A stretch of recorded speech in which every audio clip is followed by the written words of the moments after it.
I don't know if I'm going to be able to bring up the same indignant rage that I normally bring to these podcasts. I just came back from a float.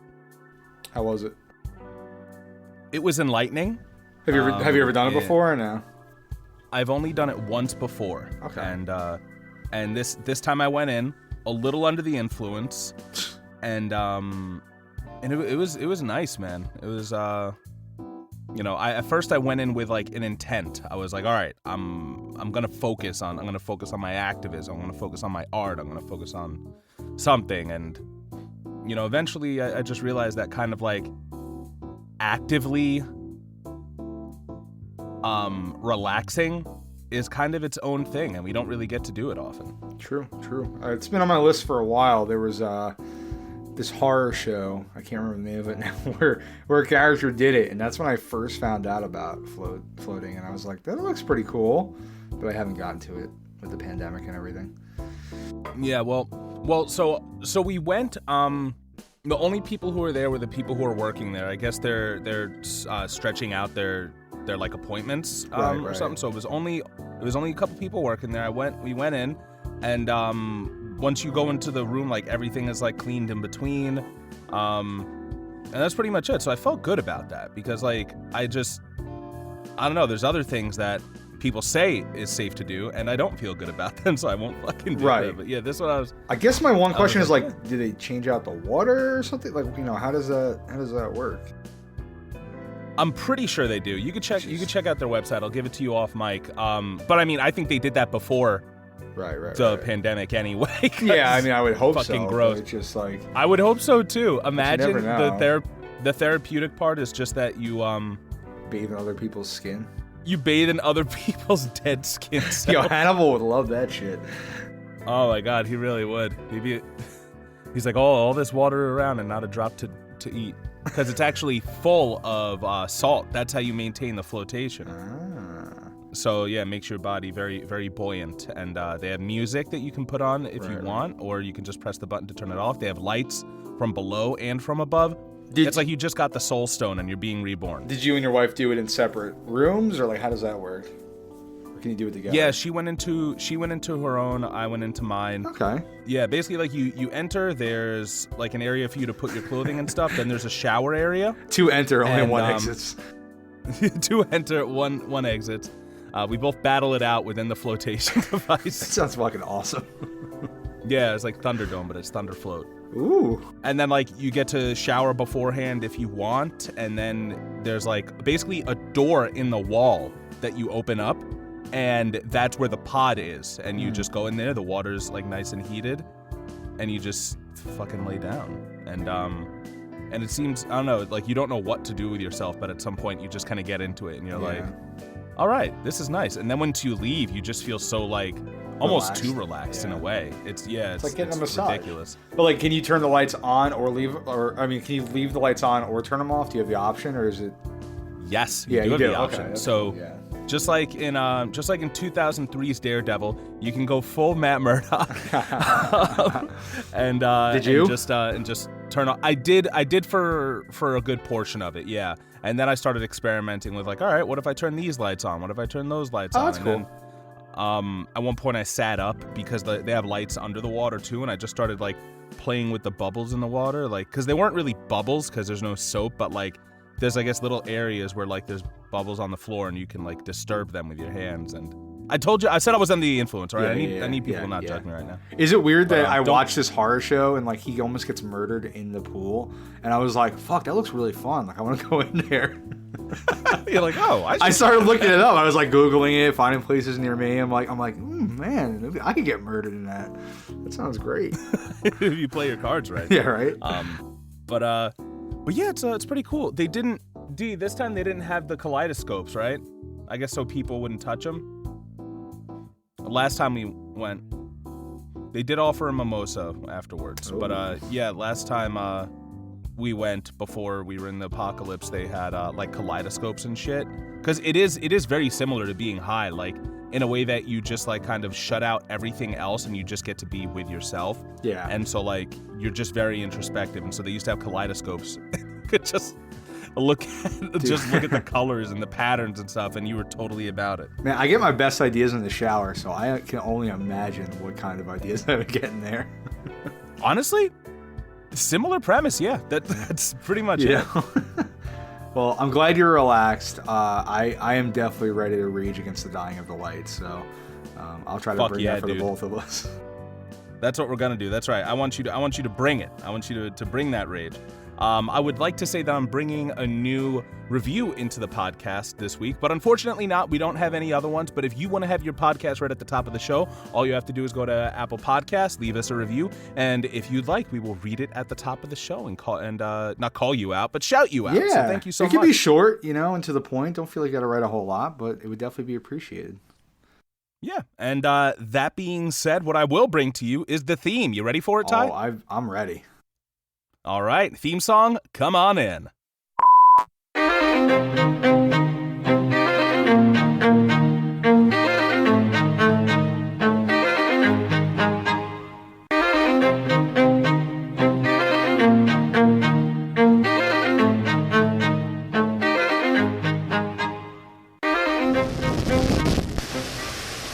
Welcome back to the Politipop Podcast, the podcast where we take your favorite pop culture media and discuss the social and political themes within. I am your co-host, Mike Booch, a.k.a. the Soy Boy Pseudo-Intellectual, a.k.a. Comrade Booch, and as always in the second seat is my amazing co-host, Ty. Hey, what's up? Great to have you, as always, Ty. I was about to be like, great to have you on the podcast, dude. I should start taking you for granted. That's what I really need to do. You really should. Just be like, fuck you, Ty. Bring up that clip. You're like, it's not a video podcast. Oh, great, you here again? I'm like, God damn it. Yeah, exactly. Oh, Ty's back again to fucking record with me.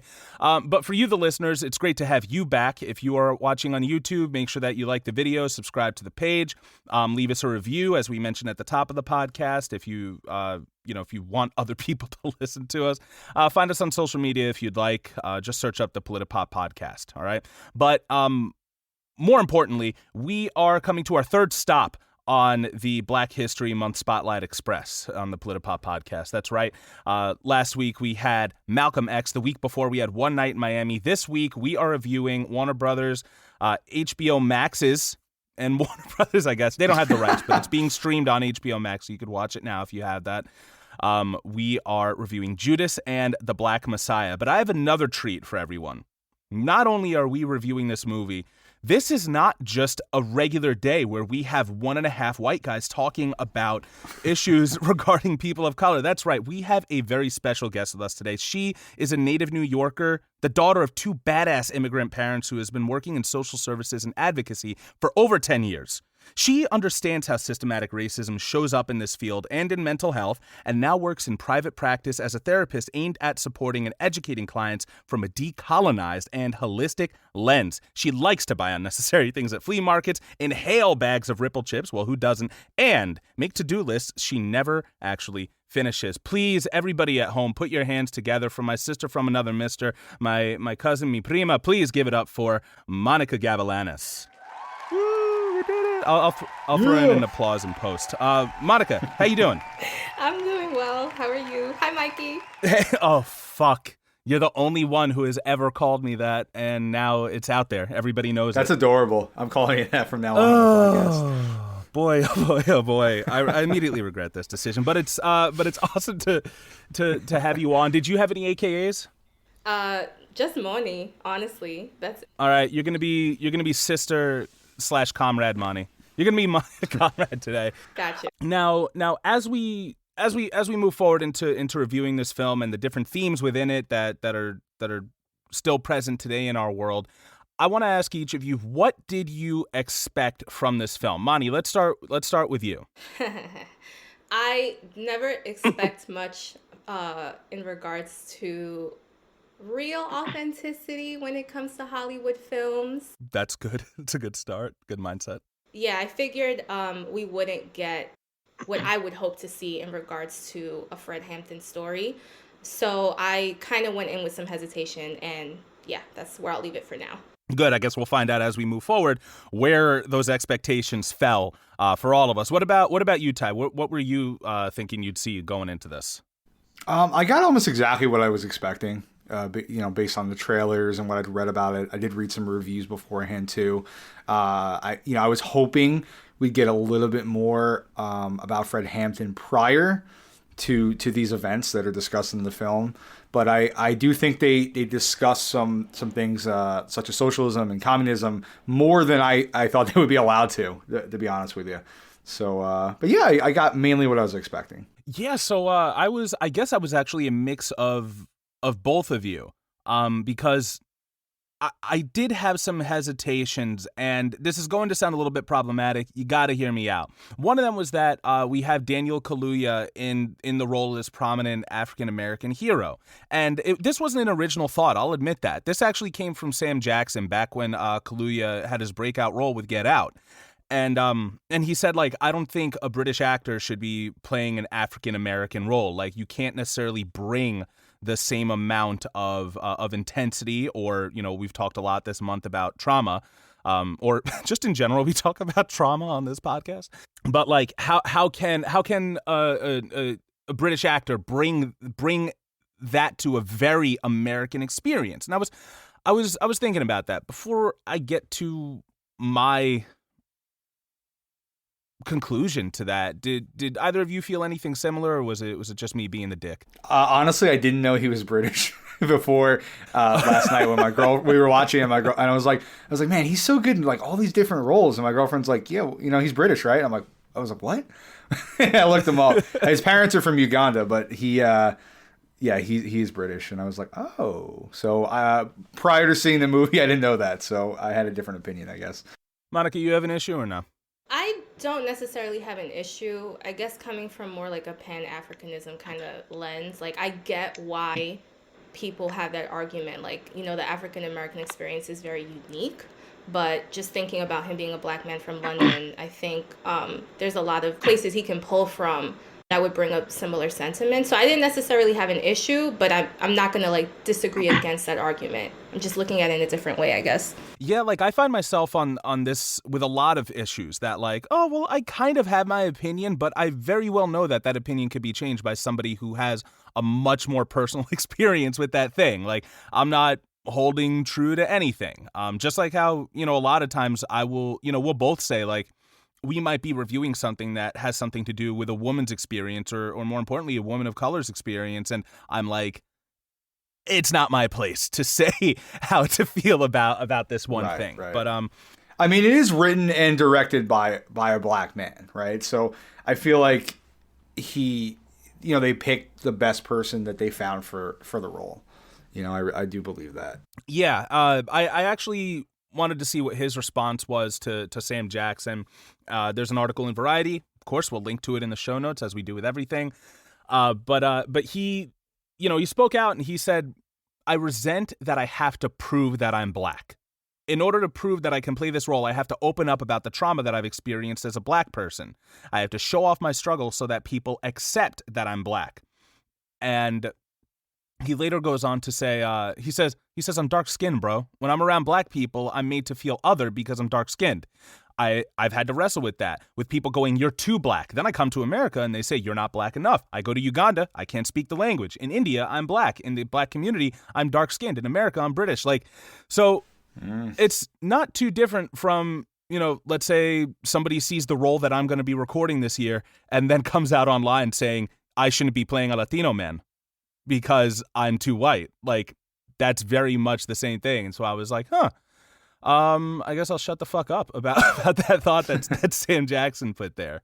But yeah, I haven't seen a lot from Shaka King, who was the director of this, but that name has come up. I think Kevin Smith spoofed it in one of his movies. Ryan Coogler was on the production team. We know that he's done Black Panther, Creed, Fruitvale Station, I think too. Nice. We have Lakeith Stanfield, who the first time I saw him was also in Get Out. Since then, he did Sorry to Bother You. Are we going to be doing that next month, or do we decide we're not, Ty? I think it would be a solid choice. Why not? I haven't seen it. Okay, great. But, all right, so we'll add that to next month. For those of you who don't know, I explain it more. I will explain it more in next week's episode regarding our choice to show black stories that aren't rooted in being victimized. But that's for next month. We have Dominique Fishback, who she was in The Hate U Give. I don't necessarily remember her role in that film, but I had this thought going through my head at the beginning where I was like, wow, I really enjoy the body positivity, that they're not just showing all skinny people or all like, completely shredded people. And in my mind, for some reason, I thought Dominique Fishback was a little thicker. But like when I watched this movie, or I started watching it a second time, I realized she just has a round face. But I was like, she seems to actually be, pretty petite, except for the round face, and obviously the pregnancy padding they put on her later. This is quite the creative team. We're not seeing just a team of white people that are producing a film about Black history, although you could argue it comes from kind of a white lens. The way that we're going into this today is we're going to be reviewing these characters and their places in the story, and we'll go from there. That being said, there is a spoiler warning in full effect right now, so please look outside your windows. Make sure your windshield wipers are up. We have spoilers coming through, detailed plot spoilers. So if you have not yet watched Judas and the Black Messiah, please do it, and then listen to this podcast. But with that out of the way, Ty, how about you give them the plot? Judas and the Black Messiah, the story of Fred Hampton, chairman of the Illinois Black Panther Party, and his fateful betrayal by FBI informant William O'Neill. That actually plays into what I expected going into it as well. And I think for me, it was just, I wanted to trick racists into watching this movie on Facebook. That's what it was, because there were so many people who were like, posting on ads, and they were like, why am I seeing this? I don't want to see something that's going to sow division among us, and this is hateful, and they're terrorists, and blah, blah, blah. And like, I'm kind of past the point of just going to people and telling them like, you're wrong, you're stupid, shut up, blah, blah, blah, because I'm not changing anyone's mind that way. And I'm probably not changing these people's minds anyway, but, different approach. There are people I'm like, well, this actually shows the story of from the FBI perspective. So how about you watch it for that, and blah, blah, blah. And turns out I was a little more correct than I thought, and I'm kind of disheartened by that. How did you feel about that, Ty? About seeing it through the FBI perspective, or? Yeah, at the beginning you said you were expecting something well, you didn't, I'm putting words in your mouth, I'm paraphrasing, but like when we reviewed Malcolm X last week, we got his life story. We got a biopic.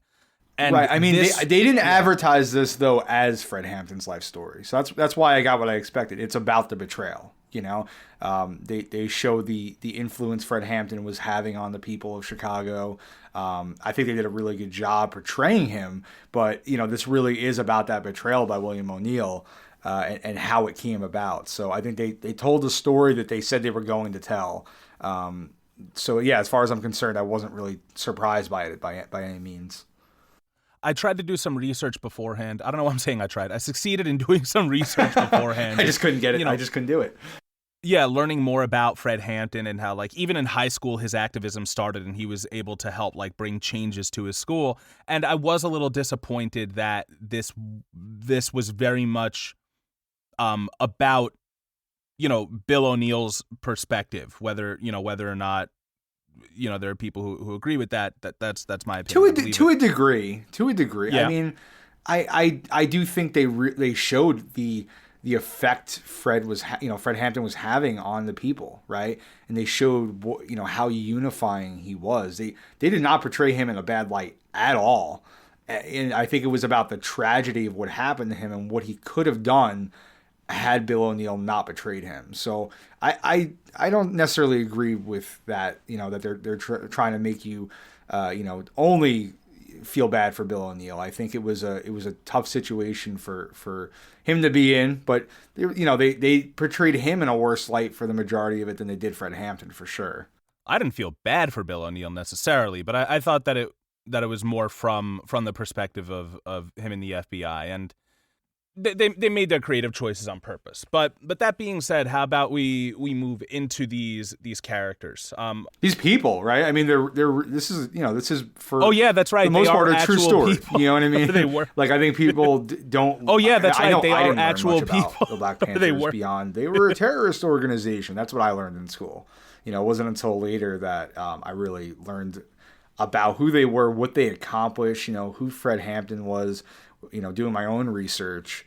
So I think it's important to remember these are real people. This has really happened. This was a blow to, I think, the movement. And while it is a Hollywood film, remember that these were people.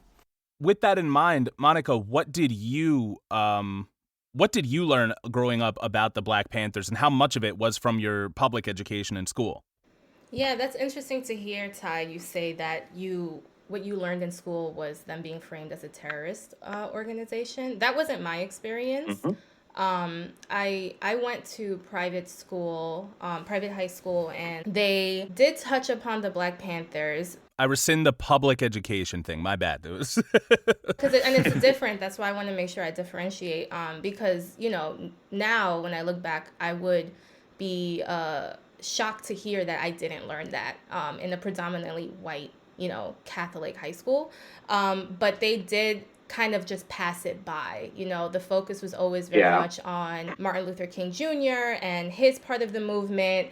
And the Black Panthers were kind of just like a side note to the entire civil rights movement, the little bit that we did cover. When I went to college, however, I did go to a public college. That's really where I learned a lot about the truth of the Black Panthers and their position in the movement, the Young Lords, the Young Patriots, the Rainbow Coalition, all those things. So I went into the film with a pretty, I don't think I know everything, but a pretty deep understanding of what that really looked like back then. It's interesting to hear that, and I shouldn't be surprised, but this idea of, I guess sometimes I'm surprised because like we all went to school in New York and we live in a bubble. So I always assume we're a little, different than maybe like the South or whatever. But to hear that they're still being painted as a terrorist organization, that's kind of shocking. Yeah, I feel like, we learned after, Martin Luther King was assassinated that, I think we brought this up before, that it's like racism ended, and Fred Hampton was killed, after him, right? He was killed in 1969, and like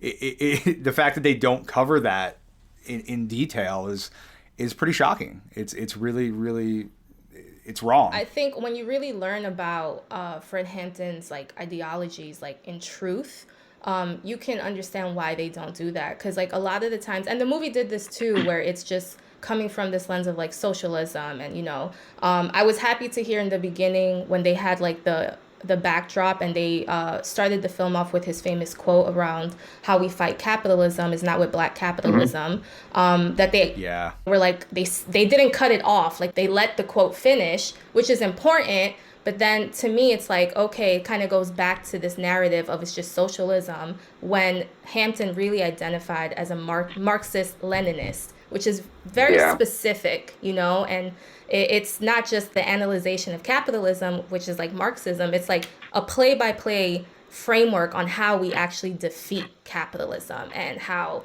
everybody's role in that and what that looks like. So when you really understand what he was really working from, it makes perfect sense that they never talk about him, because he was one of the folks in the movement that was really coming with a playbook from this framework of Marxist-Leninists to rally the folks and not just talk about it, but like these are the exact steps that we need to be taking if we want to be successful. Yeah, I mean, that is the real threat, right? It's not just, Black people are going to be, free themselves and take down white people. Like, that's not the threat. You could have those, you could have Black activists shouting that rhetoric all you want, and, the government will watch, but they'll really get involved once you start threatening capitalism. Once you start saying maybe communism isn't a bad thing, and all we've ever heard was communism was a bad thing. People who were communists were bad. I hated communism, and I didn't even know what it was. I didn't even know why. They didn't kill him because of what he was saying to Black people. They killed him because of what he was saying to white people at the end of the day. Amen to that. And, he said it. If they would have banded with the overseers and slit the slave masters' throats, we wouldn't be here right now. And that goes back to what we were talking about our education growing up. Like, yeah, we did get educated in New York, but, Tyler and I, for the most part, we were educated on Long Island. I for a little bit in Queens, him for a little bit in South Carolina, but for the most part, it was Long Island. And we've spoken about in previous episodes about the Klan presence on the island historically. When you look at the amount of people on Long Island who actually voted for Trump, and for those of you listening being upset that I'm making the correlation, fuck you. Okay, like because at this point, I won't. Whatever, you can identify as a Republican, you can identify as a conservative, but like if you're still like Team Trump after they attacked your country, like that you claim to love so much, you're fucking lost. But anyway, yeah. So Klan members, Trump people.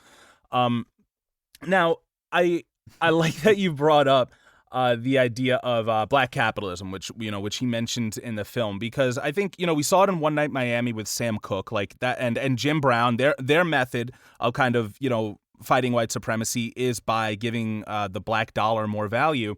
I think Bill comes from a similar standpoint. Like at this point, he is just a survivor. He is looking to make sure that he can feed himself. And that he can come out on top and keep his head above water another day. And well, yeah, Fred he's a big picture kind of guy, right? Like he's really intelligent. You can tell like he's thinking about the country and the people as a whole, and how do we make things better for everybody, going forward. And again, yeah, I think Bill is kind of just trying to survive. He's thinking about himself, and I think it's tough when you don't know where your next meal's coming from. It's hard to care about a movement or care about what's going on in the world around you. You're just trying to survive. So I think they just have very different ideas about where they want to go and what they want to do. And at the time we find him at the beginning of this film, he's a thief, but he's also so streetwise because, I mean, I guess you kind of have to be if you're going to be a good thief, at least. Yeah. But he says even while he's being interrogated that his con doesn't involve, or his grift doesn't involve using a gun to rob people. It involves using a badge, because he knows personally as a black man, for somebody who appears to be apolitical, it's a part of his life just by the color of his skin, that he knows that the badge carries so much weight. I have a quick question. Was he that fucked up by the crowns, or when we see him in the interrogation room, I know he got stabbed a little bit, but his eyebrow is busted. Was that from the crowns or the cops? I'm not sure. I'd have to rewatch it. When I read about his story, because what I knew about Bill O'Neill was just that, like he was an informant for the FBI, all those things. I didn't know that he had appeared in that doc or whatever. So afterwards, I think it was his brother, somebody in his family talked about how like the abuse came from the cops and not even from the made up gang of the Crowns or the organization. Okay, so can you tell me about the Crowns now that you bring them up? Were they not a thing? From what I've read, because when I watched the film and I saw the Crowns, I was like, oh, I've never heard of them. So apparently the film kind of took a bunch of different organizations that were present in Chicago at that time, and just for storytelling purposes created this group of the Crowns to kind of encompass all these different smaller organizations that were working in Chicago at that time. So that's what I read, because when I saw the film, I was like, who are these people? I've never heard of the Crowns. So I had to look it up. So for storytelling purposes, they kind of grouped all these smaller organizations together and created this idea of the Crowns for the film. That makes sense. I feel like that's a common, filmmaking practice where you try to simplify the story a bit. So that definitely makes sense they would do that.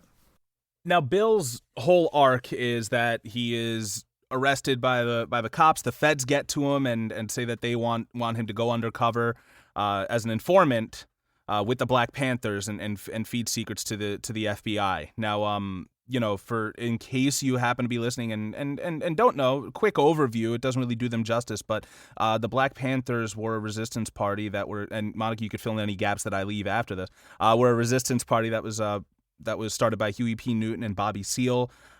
They are best known in popular United States media as, like Ty, you said, the terrorist organization. They carried on the by any means necessary,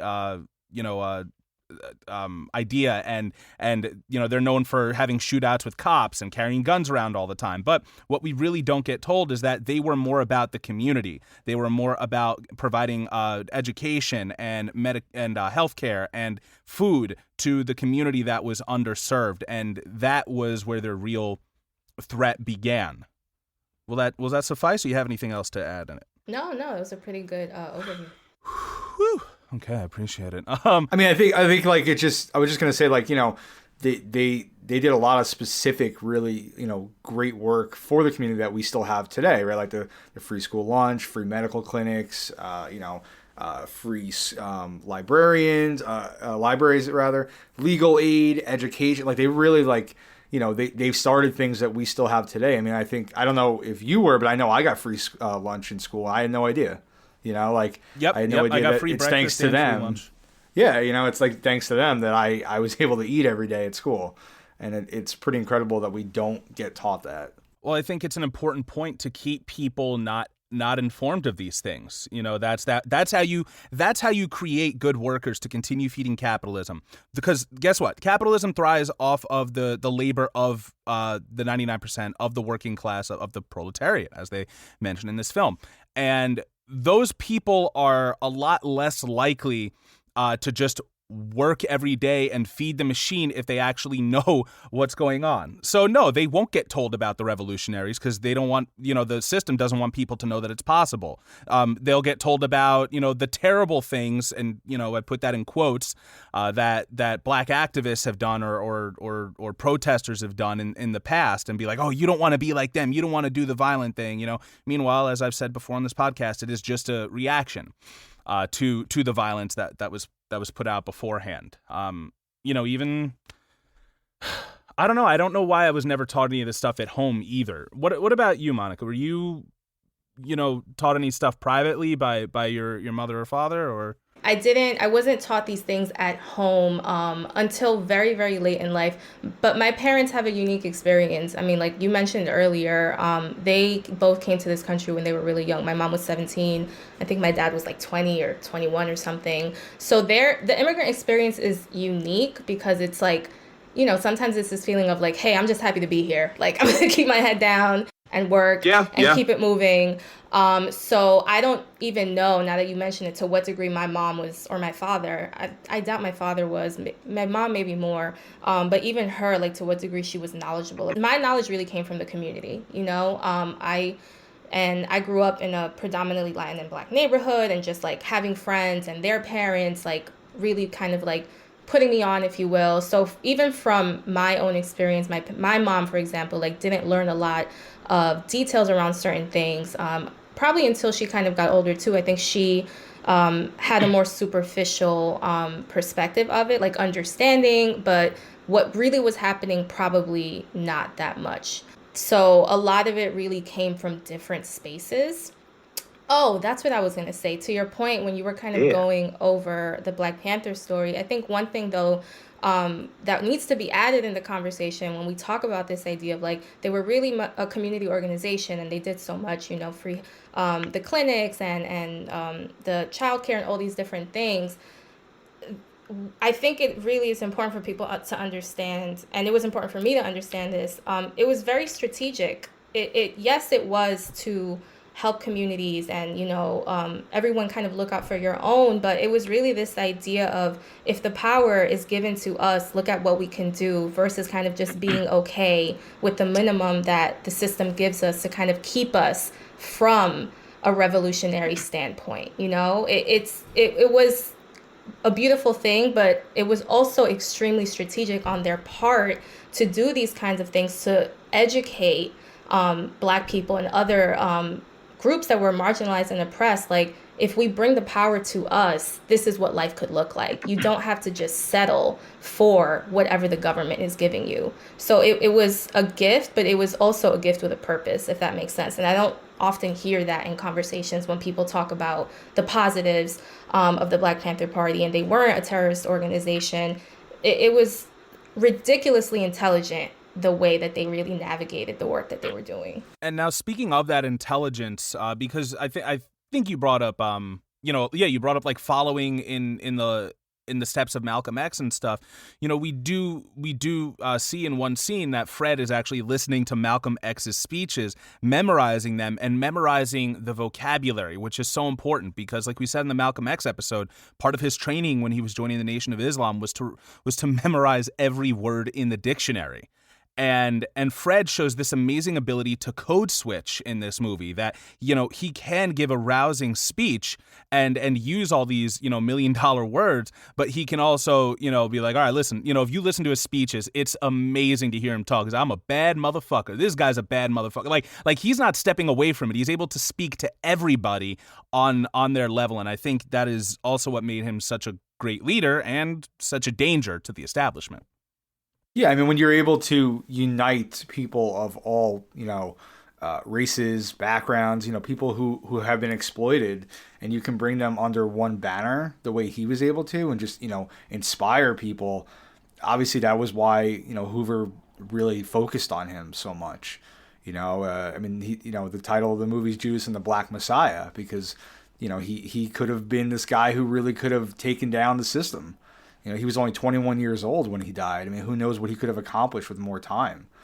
You know, and it's it really is interesting to see how much Hoover, you know, put effort into taking him down, right? And it's just you can see what a threat he was to the capitalist system. And also, it kind of continues, or I guess it happened already, so maybe it's just, you know, one step in a long line of, you know, conservatives making shit up and getting afraid over those things. Like, the Black Messiah was a boogeyman. He, you know, like, and Hoover coined the term. Like, I see so many idiots so many uninformed people online talking about how, like, oh, you're calling him the Messiah? Jesus was the real Messiah, blah, blah. It's like, listen, that was your feds. They came up with the term Black Messiah because, you know, another thing too is I think they misunderstand that it's not just one person who can lead people. You can't just chop off the head and expect everything else to die. The whole point of Fred Hampton was to let the people know that they have the power in the first place.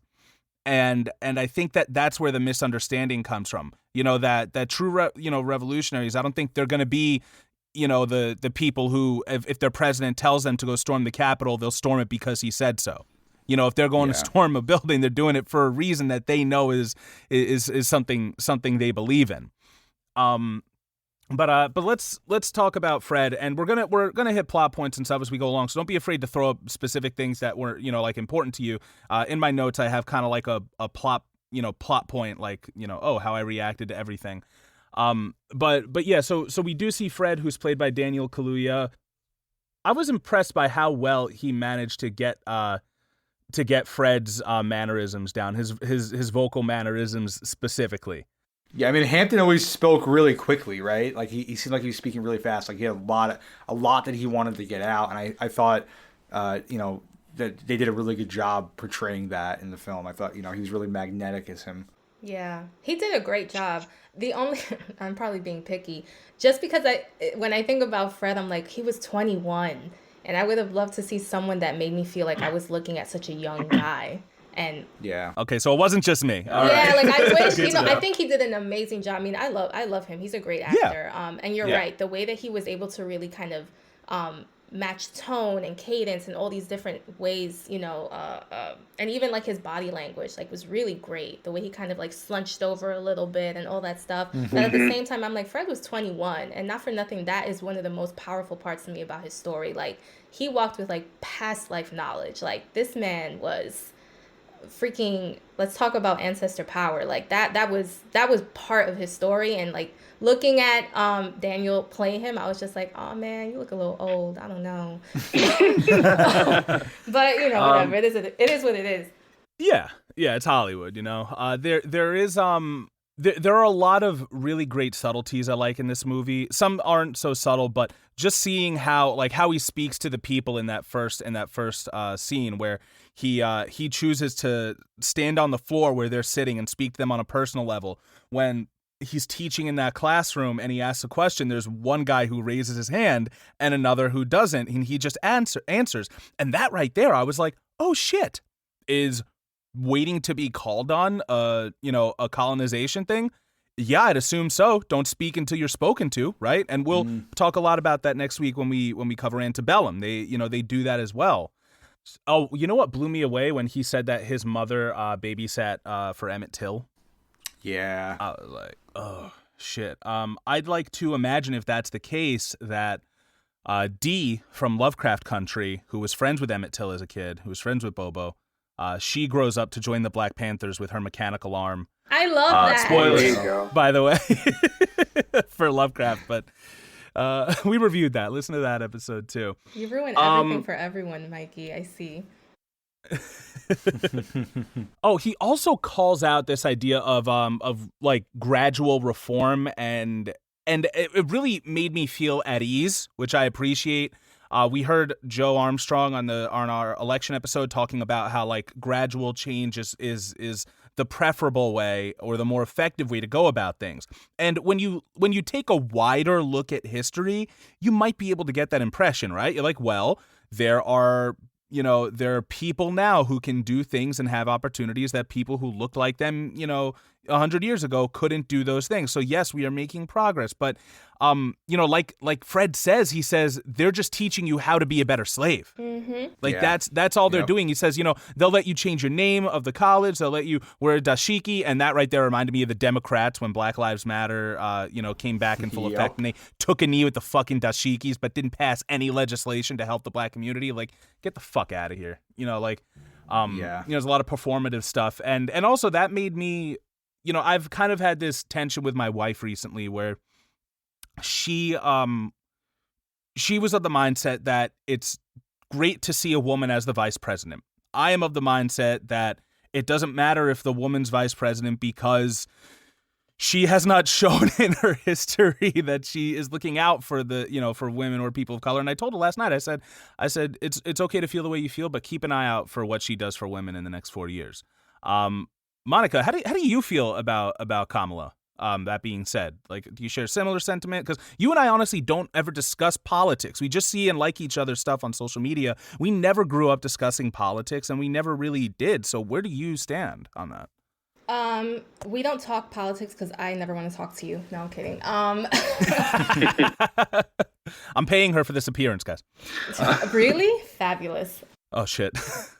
Yeah, man, I have thoughts. Listen, go ahead. I get it. I can't imagine what kind of compromises she had to make as a Black woman in her career to get where she wanted to go and all these things. And so a part of me is like, okay, there's understanding there.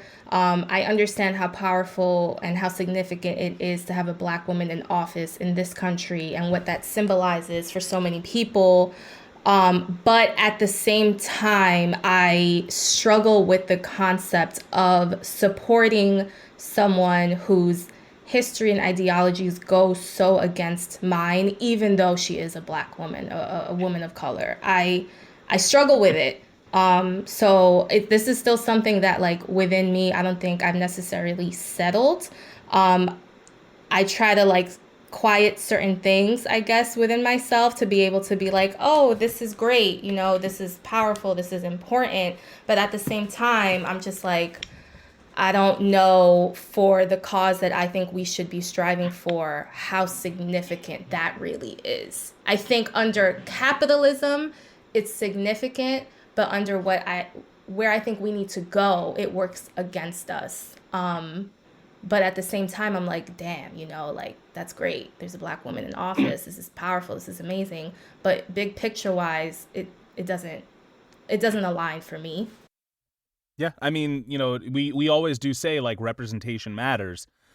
But just like you said, it's a lot more complicated than just representation, because, despite Kamala being who Kamala is, maybe there's, a young Black girl somewhere who's like, oh, wow, I'm going to get involved in, this line of work or blah, blah, blah. Sorry to cut you off. I think things like that too, like, they also kind of like delay the way that the population can kind of develop a more revolutionary consciousness, It's just like, it's difficult because we'll settle on this great achievement or perceived great achievement, and it'll just prolong what might be necessary to kind of get us where we need to go. Yeah, I think that's exactly what they're doing. They know, right? I mean, look, people took to the streets for months last year, right? Demanding change. So if they give you a little something, they'll hope, that it'll calm people down and stop the movement, long enough for them to kind of grab the reins again and get control. And I think they do this time and time again. And I think it's so important to just be aware of that. And like Mike said, keep an eye on what is Kamala going to do for women? What is she going to do for people of color going forward? What kind of policy changes are they going to enact? Or is it going to be more of the same? And if it is more of the same, we have to, as we say, hold them accountable. And if we can't hold them accountable, then we need to find something better, because we can't do this time and time again. I was going to bring up that Hampton in the movie and in real life, he said that he knew that he was pretty much going to get killed, right? He knew he wasn't going to slip on ice. He knew he wasn't going to have a heart attack. He was ready to die for the people. He said that Malcolm and Martin, both died for the people, and we should all be so lucky. And he was ready for that. And I think he could be at peace with that. But what I think he was hoping was that, through his death, through their deaths, the movement would keep going and finally make a change. And the fact that in 2021, capitalism is stronger than ever, right? And conditions have just, continued to worsen, is just so sad, because clearly the movement didn't work. It didn't fix what needed to be fixed, and we let them kind of take back control again. And to go back to this idea of what we were talking about with Kamala kind of being paraded before people, I think that's something that Agent Mitchell exemplifies in this film too, and the FBI as a whole, but specifically him, because he makes it a point to make Bill feel at home, like he's equal a little. He invites him into his house. He cooks him dinner. This is very much, you can be one of us. You can fit in. You don't have to be an extremist. Oh, sorry. I'm over here just agreeing with you. I said, yes, that white alignment to whiteness. Yeah, and what's interesting though is I don't know how real this was or if it was just done in the movie, but there's that moment, right, where Mitchell meets up with J. Edgar Hoover, and they put him in a really uncomfortable spot. They ask him about his family, and then they ask him what if his daughter brings home, a black man one day, and he says, "She's an infant, sir," and he goes, "Yeah, but what would you do?" And he doesn't actually answer the question, right? He kind of changes the subject. He never really answers it, and I know they were trying to portray him in a more sensitive light to make you think, oh, he's not so bad. He's being manipulated either. But, he does some pretty horrible things still. He manipulates Bill. So it's just a constant, I feel like it just shows we're all kind of cogs in the wheel. And, you have to recognize you're being used. Everyone's being used by the people up top, even him. Yeah, Mitchell, and that whole scene kind of harkens to something that I'm pretty sure I've said it multiple times. That, like, there are good people who truly believe they're doing the right thing, and they're like, what's the best thing I can do to help people? Become a cop. And I think at that point, you don't transfer from being a good person to being a good cop. You translate from being a good person who becomes a cop, because we've seen time and again the cops who call out their fellow officers who do wrong are fired.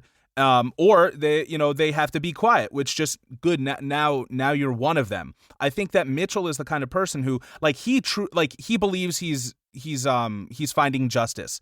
He tells him, he's like, listen, like, I think that black people should be equal too. I'm paraphrasing. I think black people should be equal too. But, he says you can't cheat your way to equality or shoot your way to it, which really pissed me the fuck off, because that kind of sentiment is shared by so many white people I've met, or seen online that are like, listen, if you want to be equal, you work for it, blah, blah, blah. Like, what did you fucking do? You were fucking born here. Yeah. Well, Mitchell clearly doesn't think that he's a racist, right? He even brings up how he investigated the murder of some black kids, I think he said, in Mississippi by the police, right? They were handed to the Klan. And he went there and, he investigated to find out what happened. He doesn't think that he's a racist. He thinks that, he's, like you said, he's doing the right thing. But that's the issue. Sorry to cut you off, Ted, but that's the issue with, like, this whole idea of racism, right? It's that people don't, and, we're not taught it, but then at the same time, I'm like, it's such an uncomfortable conversation. People don't even want to do their own research on it. By definition, all white people are racist. And I know, Yes. like they're all racist. All y'all's are racist as hell by definition. And it's like, agreed. Yeah. Yeah, and it's unfortunate because I couldn't stand that Mitchell character, honestly, and not just because of what he did, but just that idea, going back to what Mikey said about like people, you know, they do think that they're doing good, and you know, you're a good person, you want to be a cop and all these things, but it's like at the end of the day, that's the danger of like that liberal kind of sentiment, you know, like you think that you can get into the system and impact change. That's bullshit.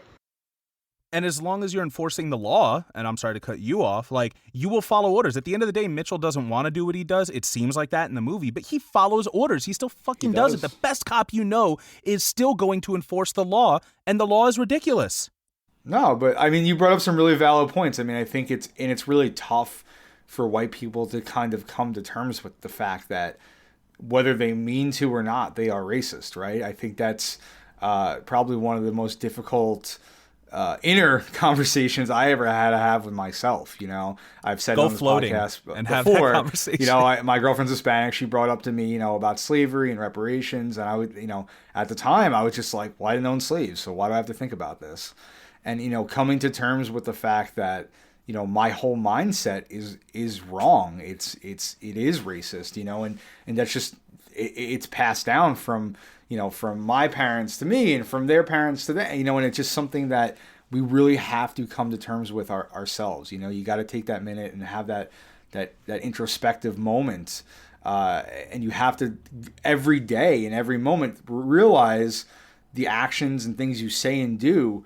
You know, you have to make sure that you're doing the right thing. You're not being racist, because there's so many times where you think, you know, you make a joke or you make a microaggression, things like that, you know, we don't realize how hurtful and offensive that is. And we have to be aware of it. And to follow up on that, I want to share the epiphany, or one of a few epiphanies, but the only applicable one that I came up with today while I was floating. Because we talk a lot about how important history is and how yesterday affects today. You know, you can't say that argument like, oh, well, I didn't own slaves with blah, blah, blah. It's like, okay, but, you know, there's still people who are descended from people whose ancestors worked for 400 years to build this country without any pay. They don't have the capital necessary to thrive in this capital system, despite the fact that they've worked for it. Or when I made my post about Christopher Columbus, and that one acquaintance went off on like, oh, well, you know, it doesn't matter, blah blah blah. And there are so many people who share similar. It happened so long ago. It doesn't matter. It happened so long ago. It doesn't matter. Then why do you still celebrate the 4th of July? Why do you still celebrate Columbus Day? Why do you still celebrate D-Day? Why do you still celebrate anything if history doesn't matter? If you're proud... Well, you hang a Confederate flag, right? Thank you. Yeah, if you're proud of your history, then you should also know all of it and be able to be ashamed of it too. You know, or if you're proud of history, of history, you should realize that there are people who are not proud of things that have happened. Like, it is important. But yeah. Oh, I also want to talk about just going from Mitchell to the feds in general and how they are playing. They're pulling from the United States playbook. As if you learn about Andrew Jackson and the government's tactics to turn Native Americans against each other and use them in wars against each other and then manipulate them out of their land. You know, that is very much what the FBI is doing in this movie. I do enjoy their portrayal as a bunch of drunken idiots. And J. Edgar Hoover's just a racist. It's called Dig In. It's called Dig In. Yeah, they're drunk trying to decipher black language and sound authentic. So I like that, but also like we see that they're sending pamphlets to certain parties and everything, and so that way it sows division among activists. Now, I'm wondering, and I'm pretty sure the answer is yes, like, do they still do the same thing today? Like, you know, we've heard on Move Left Idiots that, you know, every time somebody brings up a certain argument, like, other people might call them like, oh, like, you're a cop, you know, you're a fucking cop, you're talking like a cop. Then I've heard on another podcast that they're saying not everyone who has a different opinion than you is a cop. But do we think this is possible today? I don't have proof, so that's why I'm asking and not definitely saying yes. Ty, you can answer first if you want. I would say definitely yes. I don't have definitive proof, but I would bet my life on it, right? That there are people whose job is to either be an informant or to, be undercover, and their job is to learn more about, about the movement and about what people are up to. And, especially with the internet, you have, the ability to be anonymous so easily now. I think some would say absolutely. Q anonymous. It was. Ooh. I mean, absolutely, I think they do that. Monica, what about yourself? Do you think that's possible? Let's talk conspiracy on here. And it's honestly not conspiracy, but... It's not no freaking conspiracy, man. Fuck the police. Absolutely. 100%. I mean, I think back on everything that was happening this past summer and with all the protests and all the march and all these things.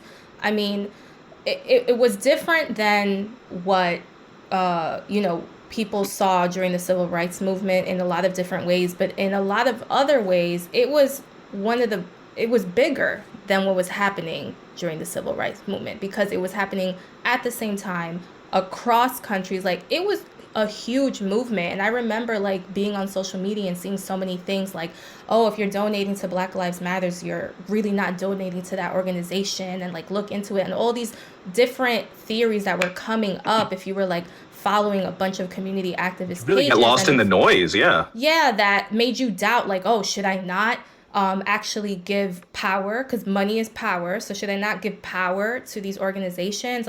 That would just sow these seeds of doubt. And if you actually dug into it, there was no real basis behind it. I remember the New York chapter of Black Lives Matter, for example, got a lot of folks kind of coming at them oh, we shouldn't donate money because they're not using it for the cause and all these things. And they literally had to, it was a woman that was leading the New York chapter.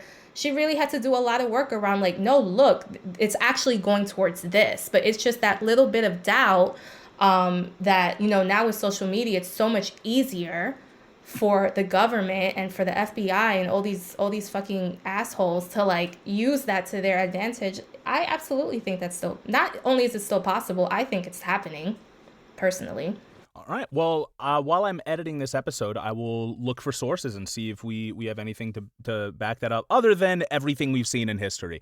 When we do look at the FBI specifically in this film, we see that while someone like Mitchell believes in law and order and justice, we see that his boss and bosses are all racist. And when he finds that out, he's kind of like, oh, that's what this is. Yeah, even he's taken a little aback by it, right?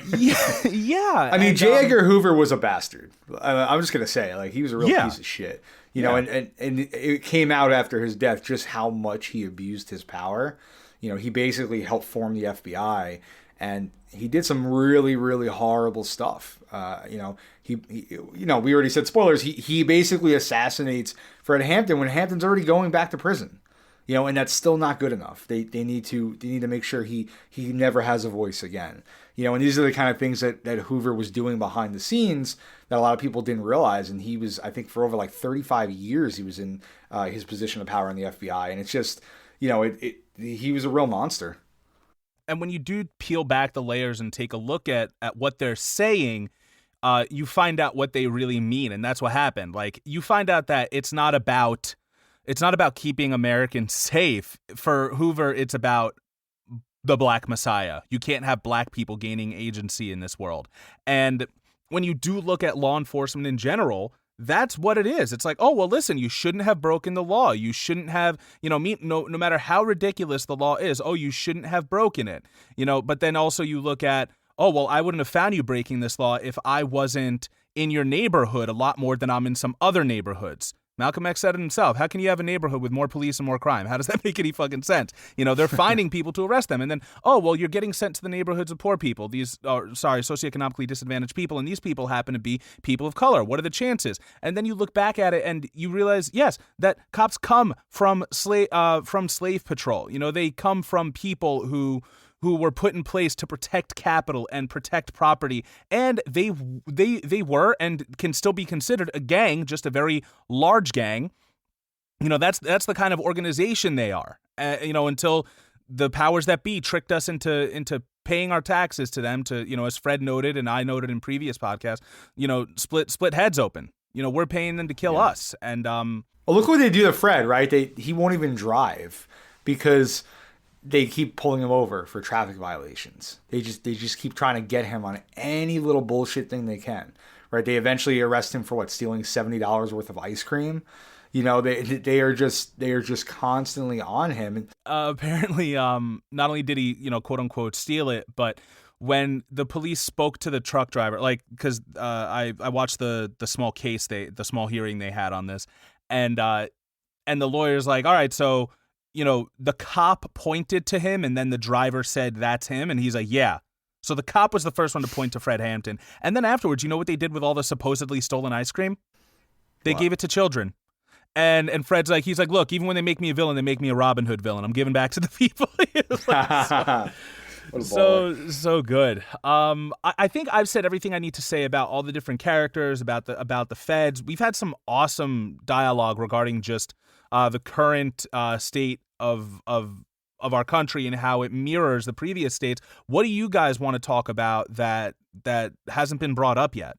Fred Hampton Jr. was a consultant on the film, and I thought that was pretty cool. So his son, Fred Hampton's son, was actually a consultant for this film, and I thought that was great that they brought him on board.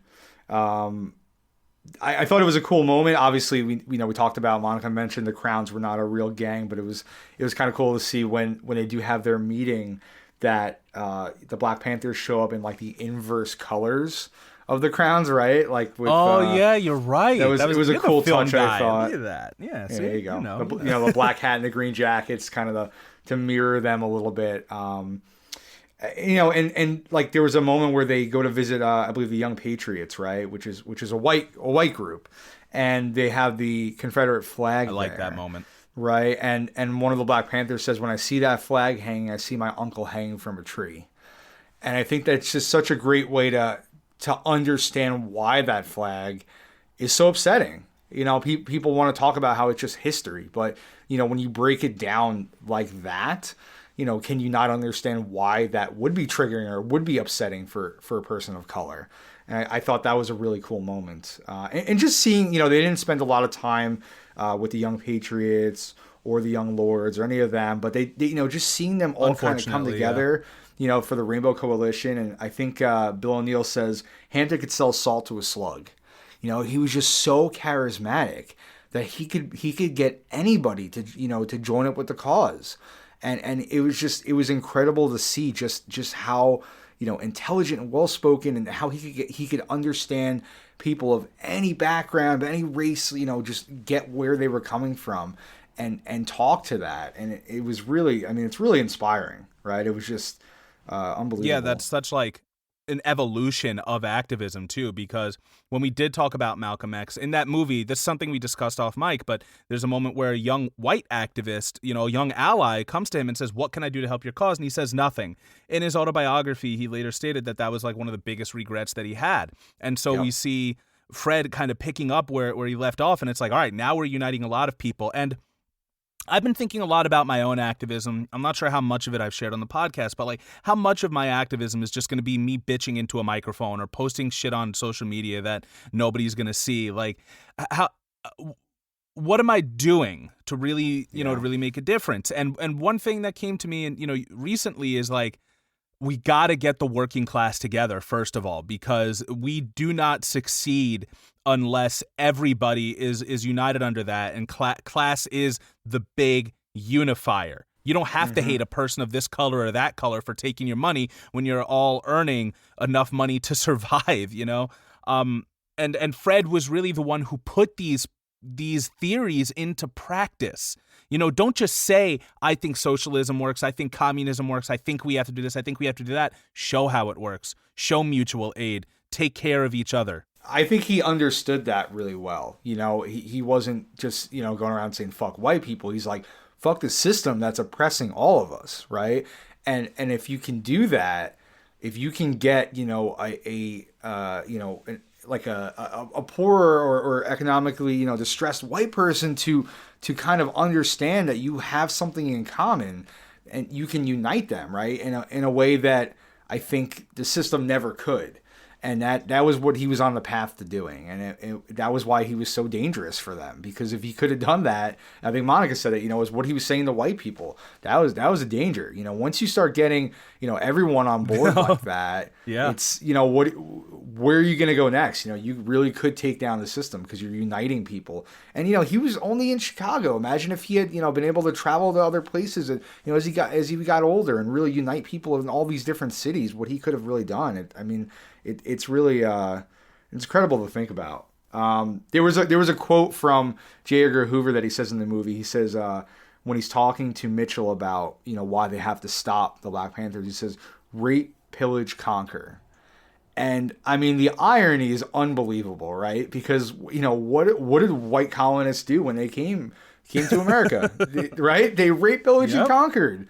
They took, this is stolen land and the atrocities they committed. But, I think you've mentioned this before, but they're so afraid of what, of getting retribution, and I think, knowing what they did, they're afraid that could happen to them. And that's where a lot of that fear comes from.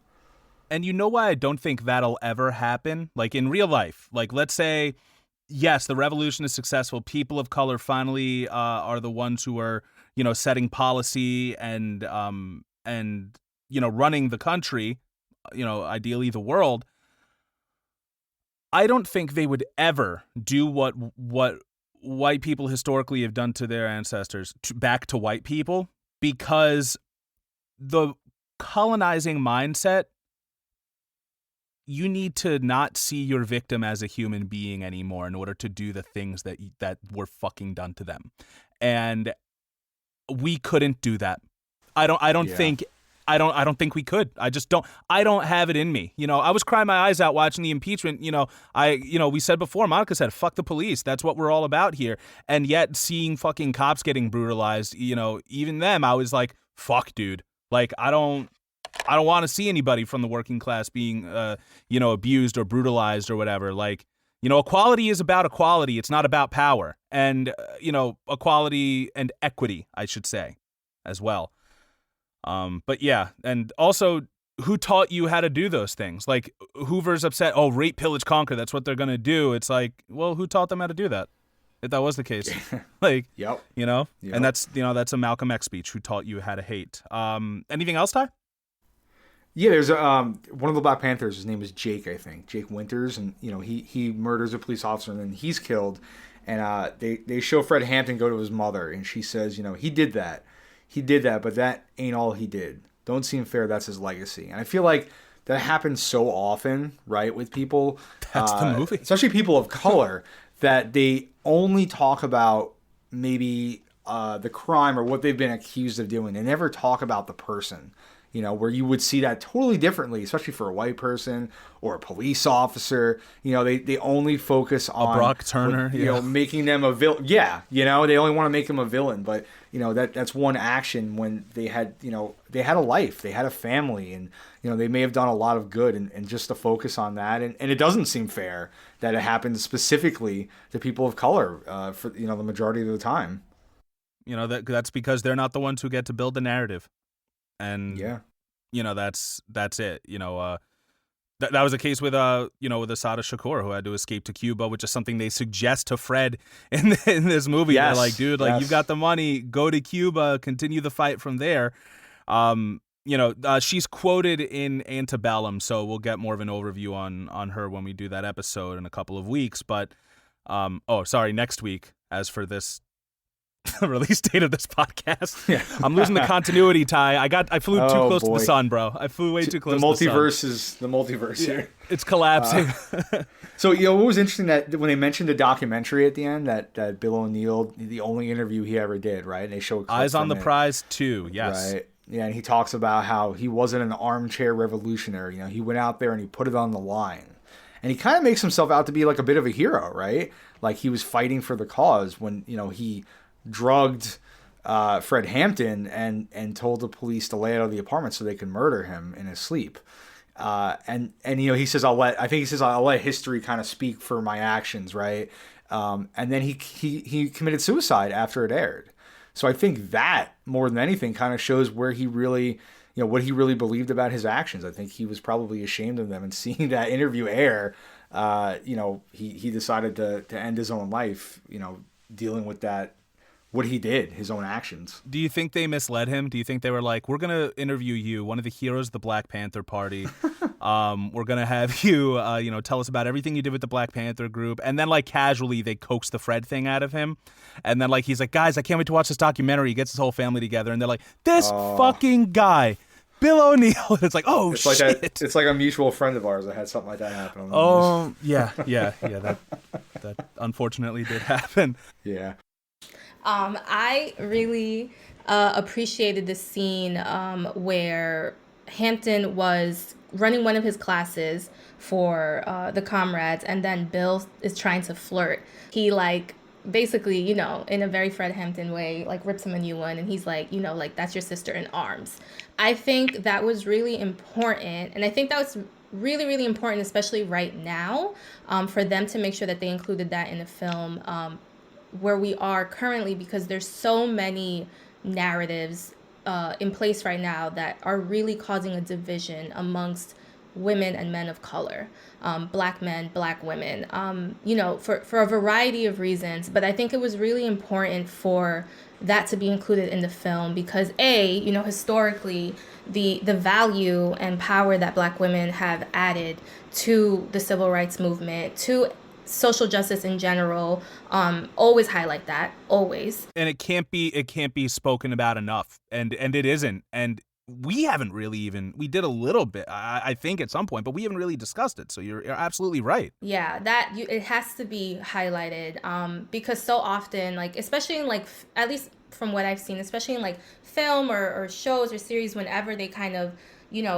centered around the civil rights movement story, it's so often, the MLKs and the Malcolm X and the Nation of Islam is kind of there, and how they portray women in that context. Very few times do we often get to see what really went down and the power and the stake that Black women held in that space. So I thought that was really awesome, especially, again, because currently there's so many things dividing, Black women and Black men and women of color and things like that. So that was really, really good for me to see, and for him to have a consequence of it, do these push-ups now, this is what happens when you cross a line and you don't see women as people, versus you see them as a goal. So that was really, really good for me to see. And it was so small and it could be overlooked, but I was like, no, that was really dope. To Ty's point about Fred Hampton Jr. being a consultant on the film, I didn't know about this. I learned about it this morning, so I just wanted to make sure I plugged it.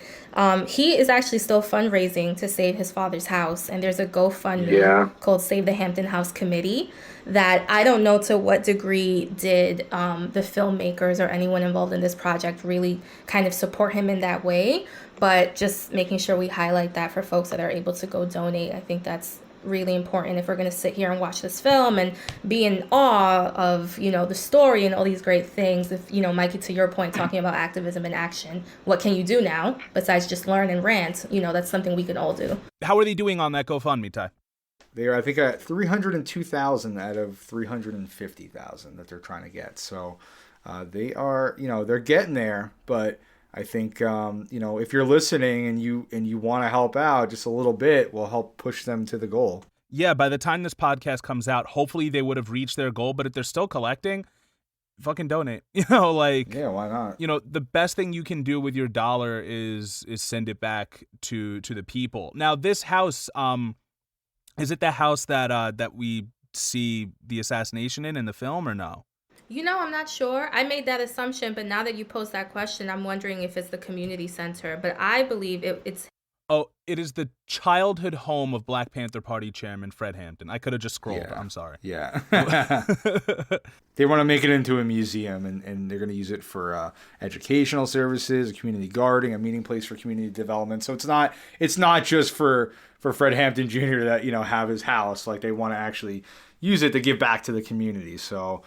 which I think is great. And Fred Hampton Jr. has, he has been politically active, and, he maybe isn't as well known as his father, but, he's been out there in the fight too. And, so I think it's important to support him as well.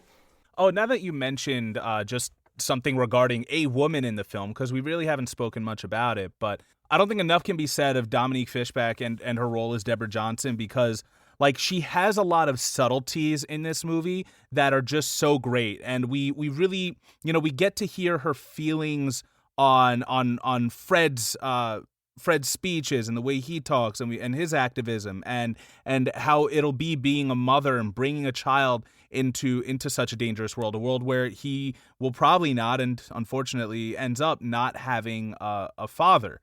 I don't think she gets to speak much, but she does really shine when she does, when we see her wiping away a tear, or notably at the end of the film, which, by the way, this actually happened. They said the things that the cops said in that film, where, he says, it looks like he's going to make it, shoots him twice, and he goes, he's good and dead now. Like, this actually happened. Yeah. And, for, like, her face, just I heard Fred earlier in the movie, discipline, discipline. Yep. That's what you need right now, to get through this. And it was just, terrible. And, I think that also goes to what we talked about in Lovecraft Country, how just because the way a lot of, Black people's lives have turned out, that they may end up not being comfortable sharing emotion because they can't, and then pass that on to their children as well. And that is a form of generational trauma.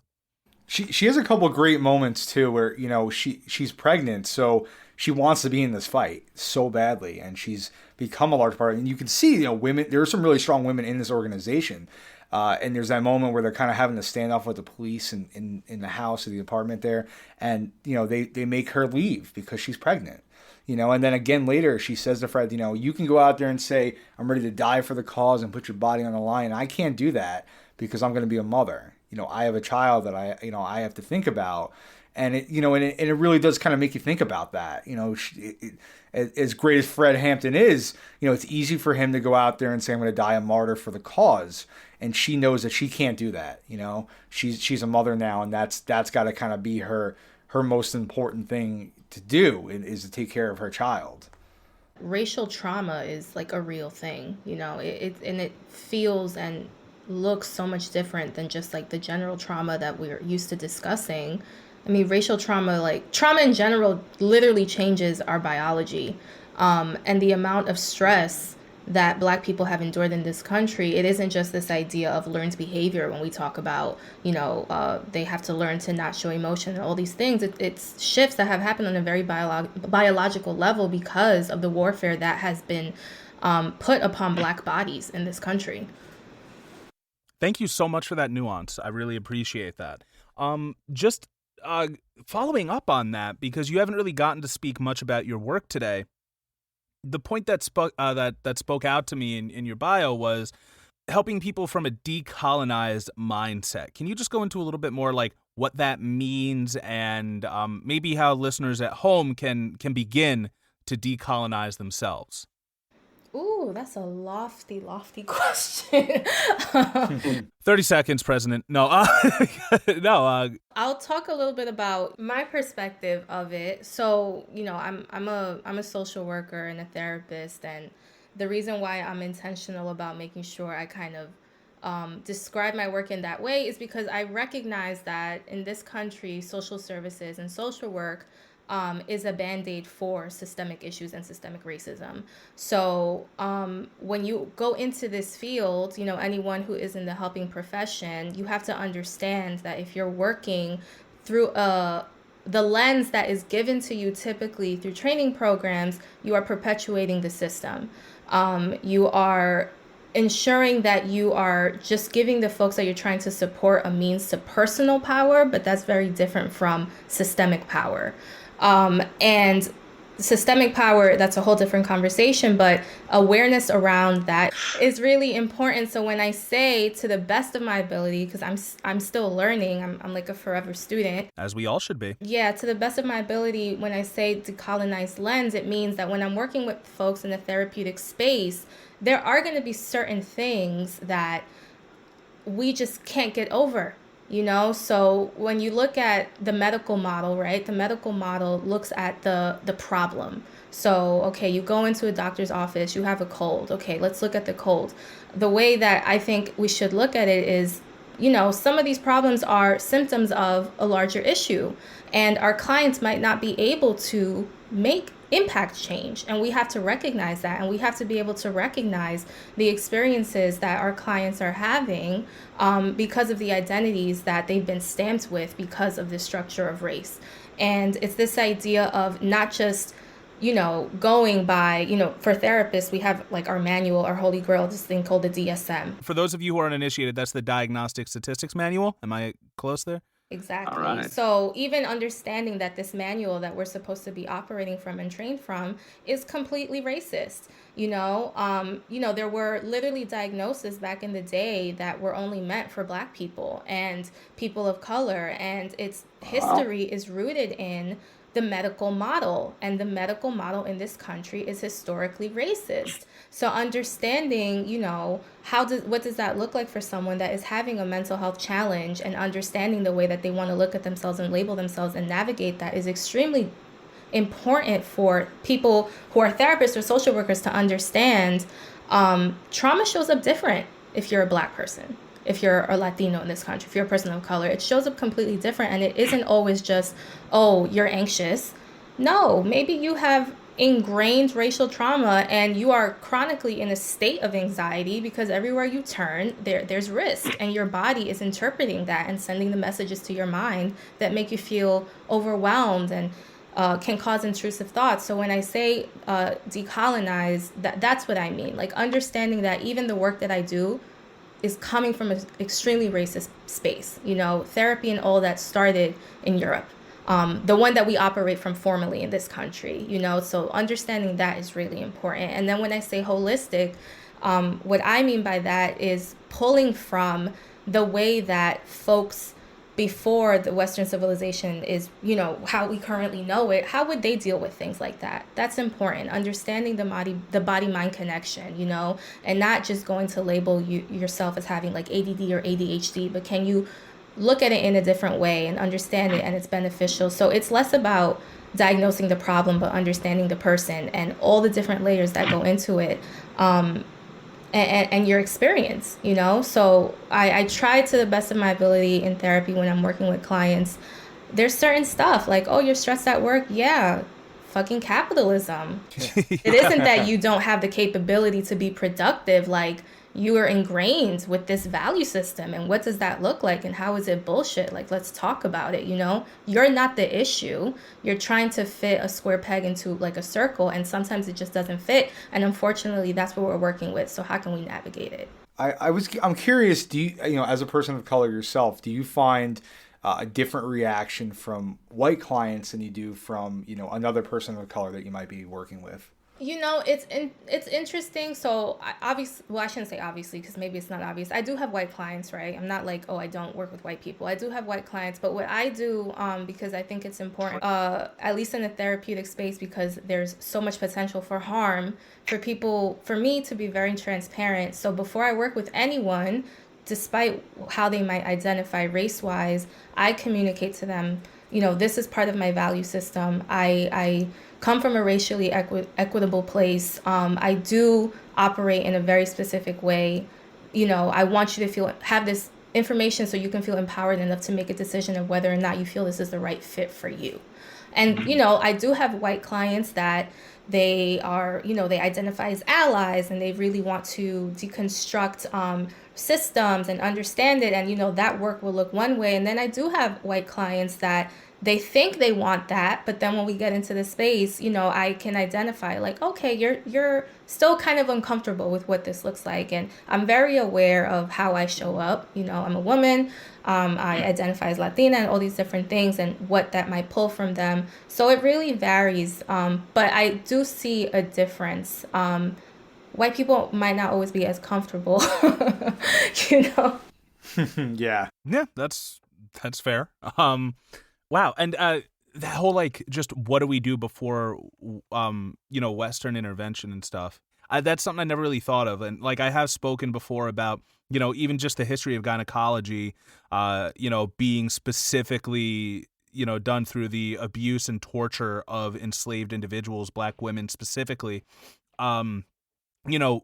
Because we are such a capitalist society now, all we really have time for and barely have money for in a lot of cases are the Band-Aids. Like you said, we'll tackle the cold by saying, all right, take this, that, and the third, but we won't change behaviors. We won't change the way somebody lives their lives. And because of us constantly having to work, we can't change our lives. And that's why all we have are the Band-Aids. This is, I never thought about it before you mentioned that, but it's like a terrible self-fulfilling prophecy. Like, it's a cycle you can't get out of.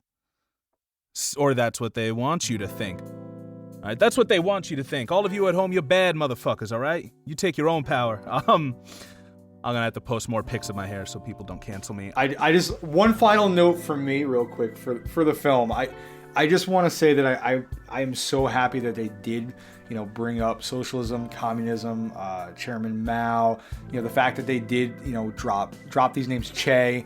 I think in such a, a capitalist society, for a film to be allowed to kind of put these things in, and we've seen a ton of ads for it, so they're putting money into putting this movie out there, right? I was pretty excited to see that, and I was pretty impressed by that. I feel like you don't get to see that all that often, so that was pretty cool. And reviews are actually really good for this film. It's sitting at an 87 Metascore right now, so it's being pretty well received. All right, and I did read one review that kind of shared their dissatisfaction with the fact that Fred isn't in the movie as much as, let's say, Bill or the feds are. And I was like, I guess you got a point. We deserve that film next. But yeah, we definitely do deserve that film next. And this is a great starting point, I think.